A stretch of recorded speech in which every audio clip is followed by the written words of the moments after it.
Part 3. The Sweet and Sour Journey. Chapter 7. Week 1 through 2. The Sugar Detox.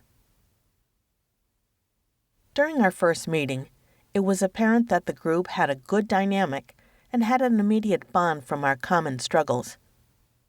We each identified our primary goal for the exercise, an area to focus on to get started. We all agreed that taking baby steps, each in our own direction, would be a good approach. Here are some of the initial goals. Stop using sugar as pain medicine. Eat no sugar 80% of the time, and 20% of the time eating what they want.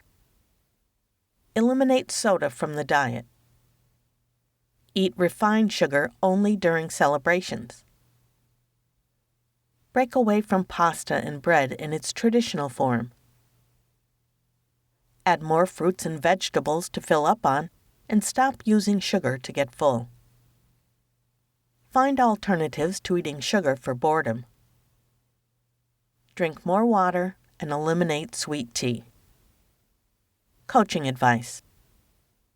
Think about what we can be doing to be good to ourselves and kind to ourselves.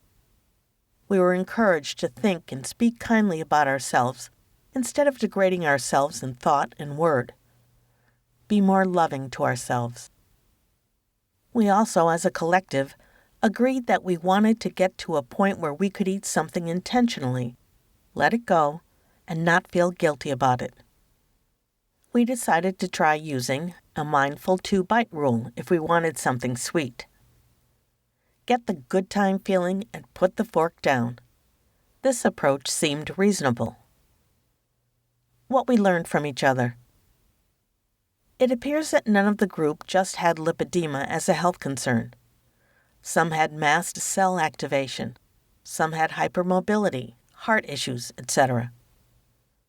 Online, during the first month, we saw ladies report they'd struggled and fallen off the wagon. We'd see ladies who were reporting that they'd eaten fruit instead of a sweet and felt satisfied. That first month was definitely learning what we were capable of and willing to do. It was during this first month that we had 2 participants email me and say they were dropping out of the group. They'd already learned about themselves that sugar was going to be a part of their lives for where they are today. And that's okay. At the end of the first month, we were already getting great reports overall, though. We had one lady who had an epiphany. She did not have to or want to be perfect in her eating. This was the first time that she had given herself permission to stay on track even after having bites of something she'd once deemed to be forbidden. Instead of giving up, she just went on and kept eating well. This same lady started using a journal to try and understand why she was talking to herself negatively. When she caught herself using negative self-talk, she used the journal to rewrite the sentence, but in a positive way. She learned from this that the sugar was not, indeed, the actual problem, but what she was using the sugar for and the life going on around the sugar. She's learning, too, to identify the real issue, and giving herself permission to have a taste or 2 of the sugar, but then to deal with the real issue. At the end of the month, we'd all agreed that absolute denial of sugar was not a good situation to be in. It caused us to hyper-focus on what we were missing. Instead, those that took the approach of being mindful, eating a couple of bites, and then working on the real issue, seemed to be able to move forward.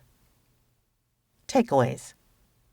Sugar addiction was a true chemical addiction. Some of us were not in the place in our lives to give it up, and that's okay. We did not want to live without sugar in it at all, so we decided to give ourselves permission to have it in intentional moderation. Deprivation is worse than eating the sugar and feeling guilty.